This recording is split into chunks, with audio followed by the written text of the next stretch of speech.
ऊपर का होगा वो आपका। भगवान श्री कृष्ण कहते हैं अच्छा ठीक है। शंकर भगवान श्री कृष्ण को पूछते हैं कि अब मैं क्या बोऊं, लगाऊं क्या मैं? तो कृष्ण भगवान कहते हैं एक काम करो, आलू जो है वो आलू बो दो, आप ऐसा करो। शंकर भगवान भोले बेचारे, उन्होंने बैल को जोड़ा, खेत को बीज बोने के योग्य किया और क्या किया, आलू लगाया और चले गए वहां से। शंकर भगवान कहते हैं अब जब फसल होगी तभी आऊंगा, अभी क्या करना है। नंदी पर बैठे और चले गए। बाद में जब वो तैयार हुआ तो क्या हुआ, अब नीचे की तो भगवान श्री कृष्ण की फसल है और ऊपर की भगवान शंकर की। भगवान शंकर आए और श्री कृष्ण ने क्या किया, ले जाओ ऊपर ऊपर की फसल जो आपकी है। तो क्या होता है आलू में ऊपर, आज वो बोरे भरे भगवान शंकर ने और चले गए कैलाश के। माता पार्वती को कहते हैं कि लो देवी, तुमने कहा था खेती करके आना, लो मैं लेकर के आया हूँ, खेती करके आया हूँ। माता पूछती है क्या लाए? भाई मैं आलू की खेती की थी, मैंने वो लाया हूँ। अब माता लगी बोरा खोल के देखने, तो उसमें क्या है, उसमें तो घास पत्ती है। शंकर भगवान को पूछते कि आलू कहाँ है? तो शंकर भगवान कहते हैं तुमने ही तो कहा था कि नीचे नीचे का उनका और ऊपर ऊपर का हमारा। अब तुम जानो और वो जाने, ये तुम्हारा काम, मैं तो करके आ गया था।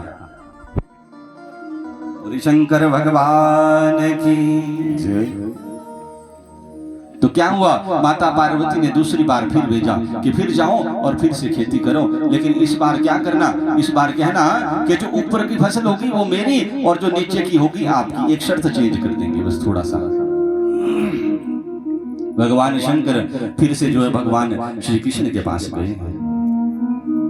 श्री कृष्ण से कहते हैं प्रभु मुझे और जो खेती करनी है, और आपका बैल भी चाहिए, खेत भी चाहिए, लेकिन इस बार एक शर्त थोड़ी सी जो है हम चेंज कर लेंगे, थोड़ा सा इसमें परिवर्तन करेंगे। तो भगवान कहते हैं श्री कृष्ण के क्या परिवर्तन करना है? तो शंकर भगवान कहते हैं पिछली बार क्या था, पिछली बार नीचे की खेती जो थी वो आपकी थी, इस बार ऊपर की खेती आपकी और नीचे की खेती मेरी। फिर पूछा शंकर कृष्ण भगवान से इस बार क्या हुआ? तो कृष्ण भगवान कहते हैं कि हे बोले बाबा, इस बार आप बाजरे की खेती करो। बाजरे की खेती करी तो फिर भगवान जब तैयार हुआ तो फिर आए तो क्या हुआ, वो ऊपर ऊपर तो बाजरा लगा था वो भगवान श्री कृष्ण ने रख लिया। अब नीचे जो उसके सरकंडे जैसे थे वो सब ले गए, नंदी के ऊपर रख के कैलाश में पार्वती को दे दिया कि ले देवी मैं खेती करके लाया हूं। माता पार्वती कहती है प्रभु आप बहुत भोले हैं, आपको कुछ पता नहीं लगता।